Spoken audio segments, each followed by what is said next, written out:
그날 제 시간은 그 다리 위에 멈추었습니다. 말이 없어도 기억은 남아 있었다.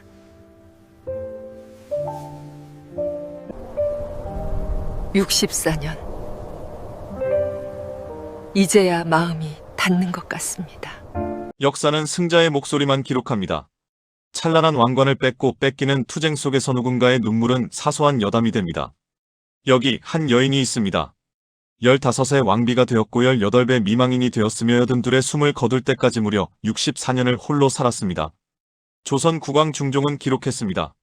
단종의 부인 송씨가 세상을 떠났으니 애를 갖추어 장사 지내라고 말입니다.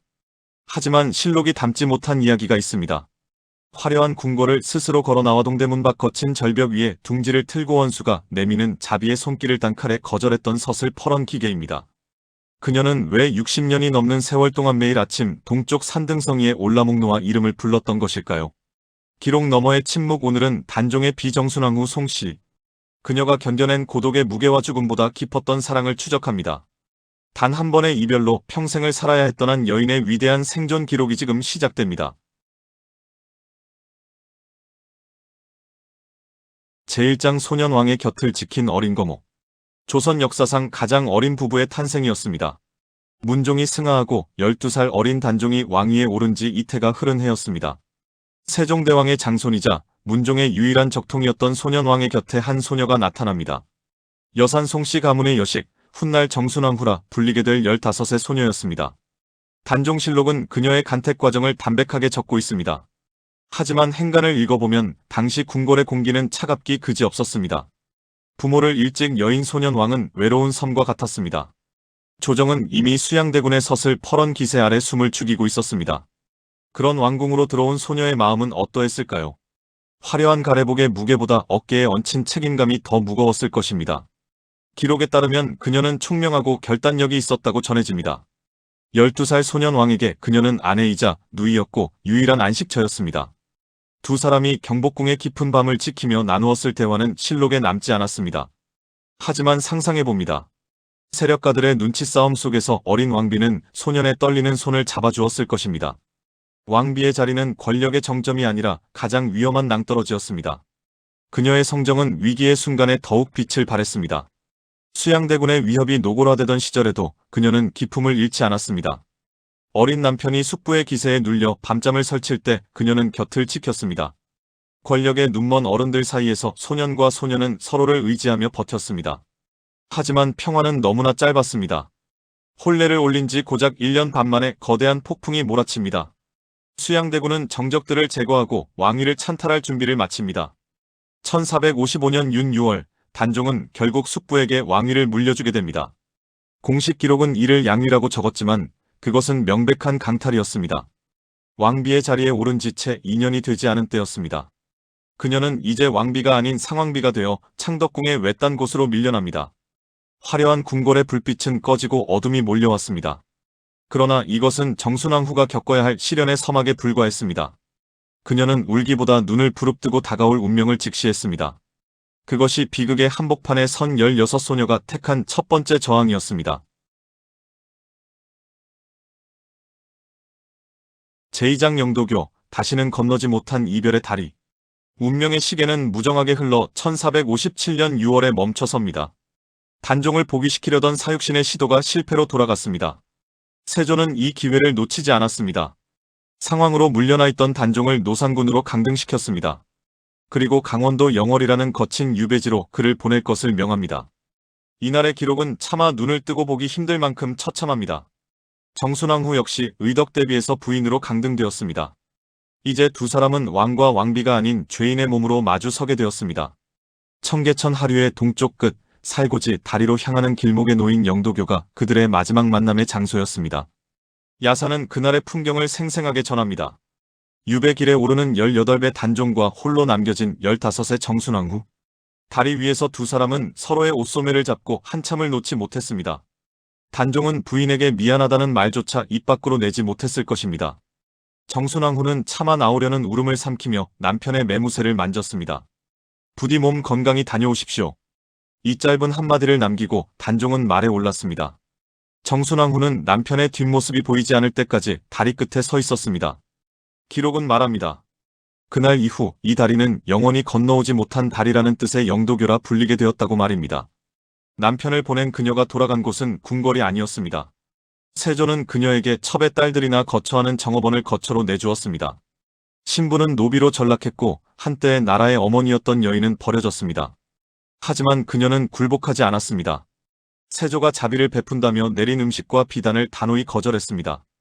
원수가 주는 밥을 먹느니 차라리 굶어 죽겠다. 이것은 정순왕후가 세상에 내던진 서슬 퍼런 선언이었습니다. 그녀는 정업원 근처 절벽 위에 비우당이라는 작은 집을 짓고 스스로 생계를 꾸렸습니다. 옷감을 보라색으로 물들이는 염생일을 하며 하루하루를 버텼습니다. 그녀의 손끝은 항상 보랏빛 물이 들어 지워지지 않았습니다. 그것은 단순한 생존이 아니었습니다. 남편의 목숨을 앗아가고 자신의 삶을 짓밟은 권력에 대한 침묵의 시위였습니다. 가장 비참한 곳으로 내몰렸지만 그녀의 기계만큼은 여전히 왕비였습니다. 동대문 밖 거친 들판에서 그녀는 홀로 당당했습니다. 그녀의 시선은 늘 남편이 떠난 동쪽 하늘을 향해 있었습니다. 영월의 차가운 강물 속으로 남편이 가라앉았다는 소식을 듣던 날도 그녀는 통곡하지 않았습니다. 대신 더 깊은 침묵 속으로 자신을 가두었습니다. 남편은 죽었으나 그녀의 삶은 끝나지 않았습니다.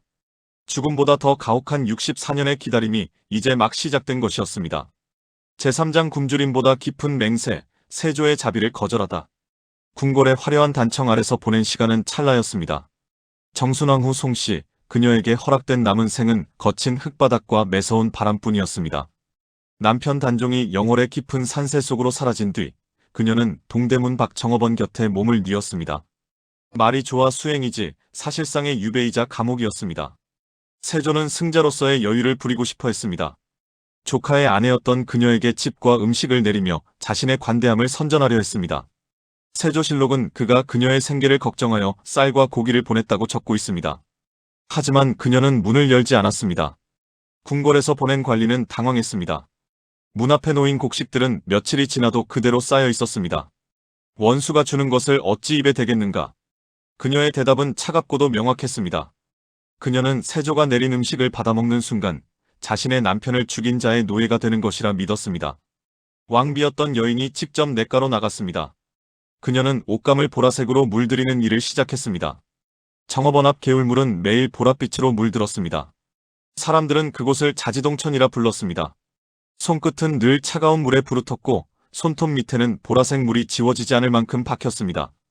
하루 종일 허리를 굽혀 1회번 푼 돈으로 산 보리밥 한 그릇. 그것이 그녀가 지켜낸 마지막 자존심이었습니다. 세조는 이 소식을 듣고 불쾌해했으나 차마 강제로 먹일 수는 없었습니다. 이때 흥미로운 반전이 일어납니다. 정순왕후가 굶주린다는 소문이 퍼지자 인근의 여인네들이 나섰습니다. 조정의 관리가 감시하고 있었기에 대놓고 도울 수는 없었습니다. 여인들은 채소와 밥을 바구니에 담아 담장 너머로 던져주었습니다. 기록은 이를 여인시장의 유래 중 하나로 봅니다. 관리는 막았으나 민초들의 동정심은 막을 수 없었습니다. 그녀는 백성들이 준 밥은 거절하지 않았습니다. 그것은 동정이나 시혜가 아니라 진정한 백성이 왕비에게 바치는 충심이라는 것을 알았기 때문입니다. 세조의 쌀은 거부하고 백성의 보리밥은 감사히 받던 여인. 그녀는 그렇게 고립된 성 안에서 홀로 세조와 전쟁을 치르고 있었습니다. 제4장 동망봉의 통곡, 기록이 지우지 못한 사랑. 1457년 가을, 영월에서 날아든 비보는 그녀의 세상을 무너뜨렸습니다.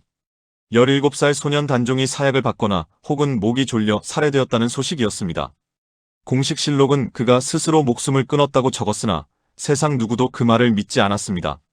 소식을 접한 그녀는 집 뒤편에 있는 야트막한 산봉우리에 올랐습니다. 그곳에 서면 동쪽 하늘이 유난히 넓게 보였습니다. 그 너머에는 남편이 잠든 영월이 있었습니다.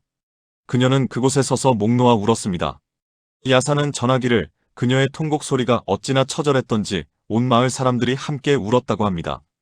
이후 그녀는 매일 아침과 저녁으로 그 봉우리에 올랐습니다. 사람들은 그곳을 동쪽을 바라보는 봉우리, 즉 동망봉이라 불렀습니다. 그녀는 동쪽 하늘을 향해 남편의 안부를 물었습니다. 추운 영월의 강물 속에 버려진 남편의 시신을 생각하며 그녀는 자신을 자책했습니다. 그녀의 시련은 여기서 끝나지 않았습니다. 공신 신숙주는 세조에게 기막힌 제안을 합니다. 정순왕후를 자신의 노비로 달라는 것이었습니다. 한때의 왕비를 자신의 집종으로 부리겠다는 이 오만함은 당시 권력자들의 잔인함을 보여줍니다. 하지만 세조조차 이 제안만큼은 거절합니다. 세조실록에는 세조가 그녀를 노비로 삼되 아무도 부리지 못하게 하라는 묘한 명령을 내린 것으로 기록되어 있습니다. 이는 사실상 그녀의 신분을 보호해주려는 세조의 마지막 부채의식이었을지도 모릅니다. 신숙주의 하수인이 될 뻔한 위기를 넘긴 그녀는 더욱 깊은 침묵 속으로 들어갔습니다. 남편이 죽은 지 3년이 지나고 5년이 지나도 그녀의 동망봉 기도는 멈추지 않았습니다. 그녀의 머리카락에는 서리가 내려앉기 시작했습니다. 하지만 그녀의 눈빛만큼은 남편을 처음 만났던 15소녀의 그것처럼 맑았습니다. 그녀는 죽음보다 더 깊은 사랑으로 시간의 파도를 견뎌내고 있었습니다. 제5장 64년의 고독, 침묵으로 이긴 승리. 세월은 무심하게 흘러 세조가 죽고 예종과 성종을 지나 연산군의 폭정과 중종반정까지 이어집니다. 세상은 수차례 뒤집혔고 왕들이 바뀌었습니다.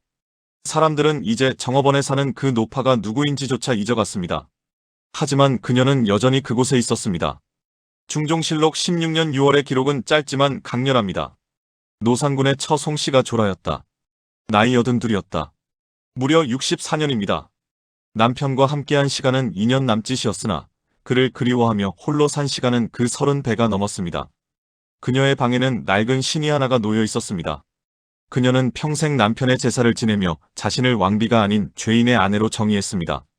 하지만 역설적으로 그녀는 그 긴 세월 동안 단 한 번도 권력에 무릎 꿇지 않은 유일한 왕비였습니다. 연산군 시절의 공포 정치 속에서도 중종시대의 혼란 속에서도 그녀는 흔들림이 없었습니다. 그녀의 삶은 기록의 승리가 아닌 의지의 승리였습니다. 승자들은 그녀를 노비로 만들고 역사에서 지우려 했으나 그녀는 살아남음으로써 그들의 부당함을 증명했습니다. 82살의 노구로 마지막 숨을 몰아쉴 때 그녀는 무슨 생각을 했을까요? 이제야 당신 곁으로 갑니다. 아마도 영도교 다리 위에서 놓쳤던 남편의 손을 다시 잡는 꿈을 꾸었을지도 모릅니다. 그녀의 죽음 소식이 전해지자 장안의 백성들이 모두 슬퍼했습니다. 공식적으로는 왕비의 대우를 받지 못했으나 백성들의 마음속에서 그녀는 영원한 조선의 왕비였습니다. 정순왕후 송씨의 삶은 우리에게 묻습니다.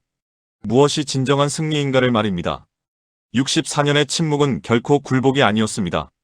그것은 세상에서 가장 길고 처절한 저항이었으며 죽음조차 갈라놓지 못한 위대한 사랑의 증거였습니다. 기록은 짧았으나 그녀가 남긴 보랏빛 향기는 600년이 지난 지금도 청계천 물길을 따라 흐르고 있습니다. 제6장 보랏빛으로 물든 손가락, 저항의 색채. 세조는 승리자였습니다. 그는 왕관을 썼고 사육신을 처단했으며 권력의 정점에 섰습니다. 하지만 도성 한복판, 동대문 밖 작은 초가집에 사는 여인 한 명을 이기지 못했습니다. 정순왕후 송씨는 세조가 내리는 모든 호의를 칼처럼 쳐냈습니다. 실록은 세조가 그녀에게 노비와 전답을 내렸다고 기록하지만 그녀는 단 한 평의 땅도 단 한 명의 노비도 거두지 않았습니다. 왕비였던 여인이 선택한 것은 거친 노동이었습니다. 그녀는 정업원 근처 개울가에서 매일같이 옷감을 빨고 보라색 물을 들였습니다. 보라색은 당시 가장 귀한 색 중 하나였으나 그녀에게 그것은 남편의 피이자 자신의 멍자국이었습니다. 뱅글뱅글 돌아가는 물레소리는 그녀가 세상에 내뱉는 유일한 항변이었습니다. 내 손으로 벌어먹는 이 보리밥 한 그릇이 저 궁궐의 산해진미보다 달다. 그녀는 주변 사람들에게 이렇게 말하곤 했습니다. 삭풍이 부는 겨울에도 그녀의 손은 얼음장 같은 냇물 속에 있었습니다. 손가락 끝은 늘 보랏빛으로 물들어 있었고 그 물은 씻어도 지워지지 않았습니다. 그것은 죄인이 입는 수의의 색이 아니라 권력에 굴복하지 않는 인간의 긍지를 상징하는 색이었습니다. 이 기묘한 저항은 도성 백성들의 가슴을 울렸습니다. 아녀자들은 정순왕후가 염색한 천을 서로 사가려 했습니다. 그것은 단순한 매매가 아니라 위대한 여인에 대한 백성들의 지지였습니다. 관군들이 눈을 부릅뜨고 감시했지만 여인들은 보따리 밑에 음식을 숨겨 그녀의 담장 너머로 던졌습니다. 기록은 말하지 않지만 그녀는 그 보랏빛 천을 짜며 남편에게 보낼 편지를 마음속으로 썼을 것입니다. 보십시오. 나는 아직 꺾이지 않았습니다. 거대한 권력에 맞서 오직 스스로의 노동으로 생존을 증명한 여인. 그녀의 보랏빛 손가락은 조선의 그 어떤 칼날보다 날카롭게 세조의 심장을 겨누고 있었습니다. 제7장 이친 시대에 살아있는 증언자, 침묵의 성벽. 시간은 무정하게 흘러 세조가 죽고 그의 아들 예종이 즉위했습니다. 그리고 다시 성종의 시대가 열렸습니다. 정순왕 후는 어느덧 30을 넘기고 40을 바라보는 나이가 되었습니다. 궁궐의 주인은 계속 바뀌었지만 동대문 밖 초가집의 여인은 여전히 그 자리에 돌부처처럼 앉아 있었습니다. 그녀는 이제 살아있는 역사가 되었습니다. 성종은 할아버지 세조가 남긴 이 불편한 유산을 어떻게 처리해야 할지 고민했습니다. 조정에서는 그녀에게 다시 대우를 해줘야 한다는 목소리가 나왔습니다. 하지만 정순왕 후는 그 어떤 제안도 거절했습니다.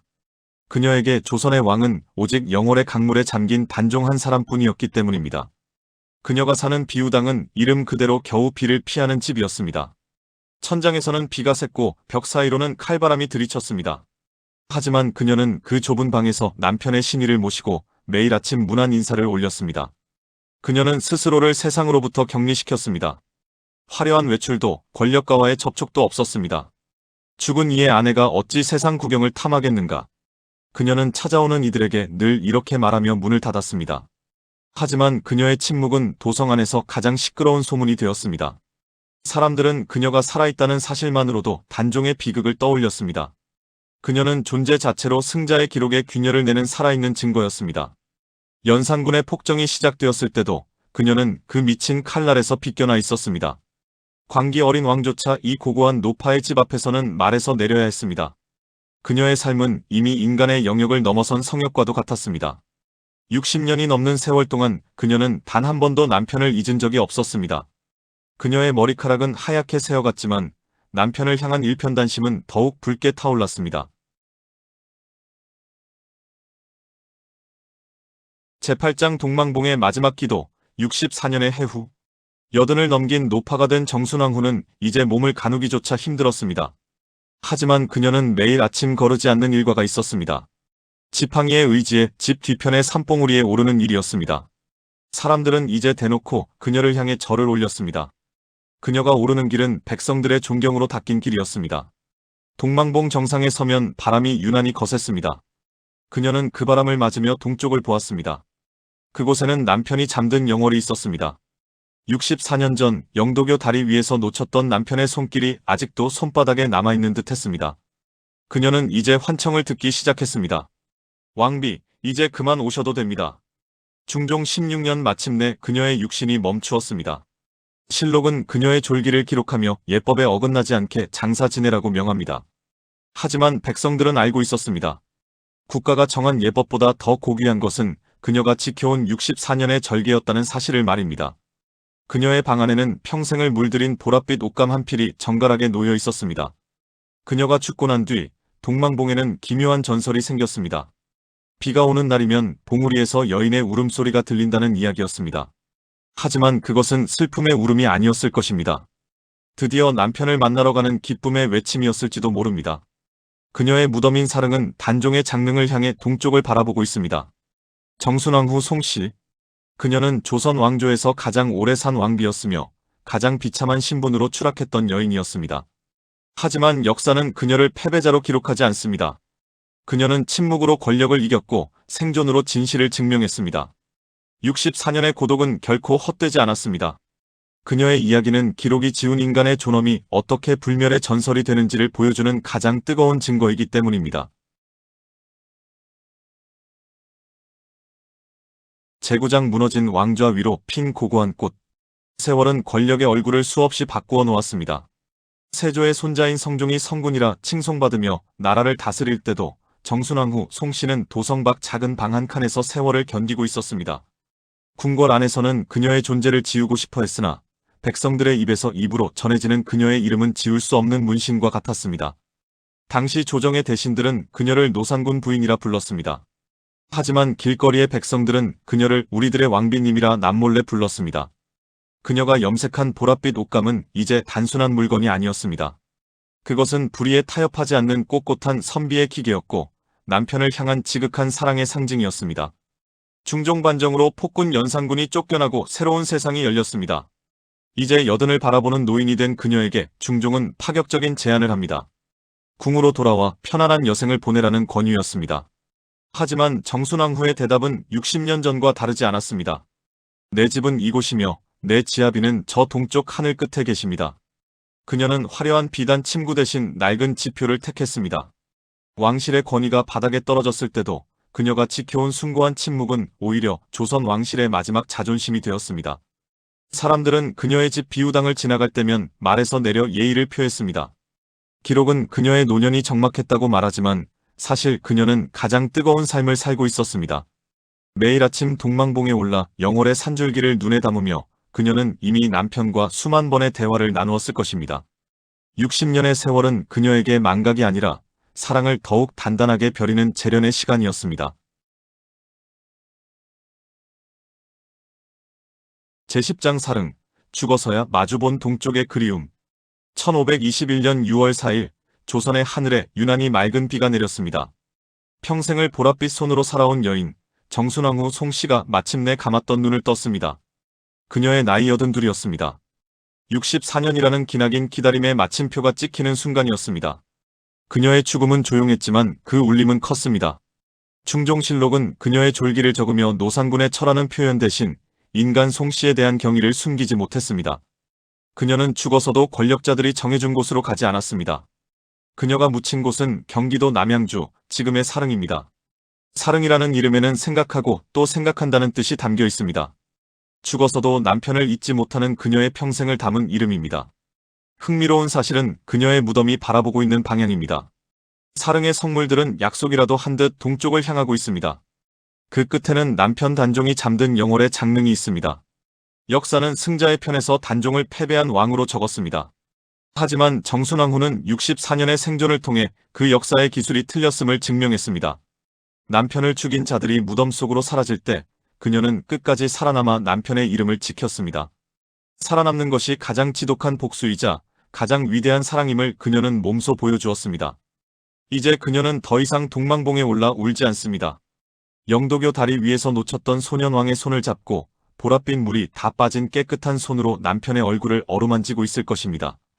기록은 침묵했으나 세월은 그녀를 기억합니다. 64년의 기다림, 그것은 조선 역사가 간직한 가장 시리고도 아름다운 대서사시였습니다.